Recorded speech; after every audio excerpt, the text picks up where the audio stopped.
بسم اللہ الرحمن الرحیم۔ شروع اللہ کے نام سے جو بڑا مہربان نہایت رحم والا ہے۔ السلام علیکم ورحمۃ اللہ وبرکاتہ۔ پیارے دوستو، ویڈیو شروع کرنے سے پہلے سب دوستوں سے گزارش ہے ویڈیو اینڈ تک ضرور دیکھیں۔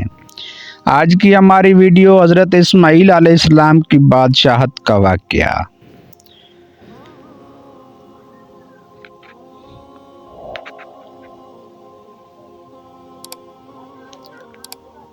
قرآن حدیث میں تفصیل سے بیان نہیں کیا گیا، تاہم ان کی زندگی کے بارے میں جو معلومات ملتی ہے ان سے یہ معلوم ہوتا ہے کہ حضرت اسماعیل علیہ السلام کا زیادہ تر وقت مدینہ اور اس کے ارد گرد کے علاقوں میں گزرا۔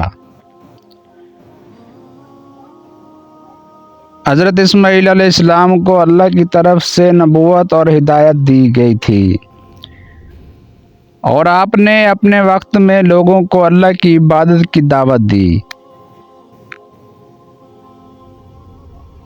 حضرت اسماعیل علیہ السلام کا تعلق حضرت ابراہیم علیہ السلام سے تھا،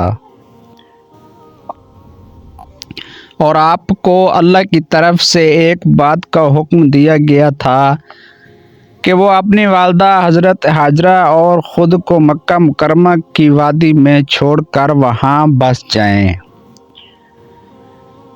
حضرت اسماعیل علیہ السلام اور حضرت ہاجرہ کی زندگی مکہ میں انتہائی صبر و استقلال کی مثال تھی۔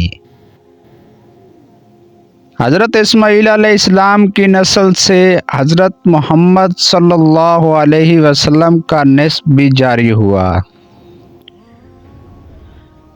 حضرت اسماعیل علیہ السلام کی بادشاہت کا ذکر زیادہ تر اسلامی تاریخ یا حدیث میں نہیں ملتا، تاہم آپ کی نسل سے بعد میں مکہ مکرمہ کے علاقے میں حکمرانیاں قائم کی، اور اس طرح ایک نظام کی بنیاد رکھی جس سے بعد میں عربوں کی تاریخ جڑی۔ دوستو، یہ تھی ہماری آج کی ویڈیو۔ اگر اچھی لگی ہو تو لائک، سبسکرائب اور بیل آئیکن کو ضرور پریس کریں تاکہ نیو انفارمیٹیو ویڈیو آپ تک پہنچتی رہے۔ جزاک اللہ۔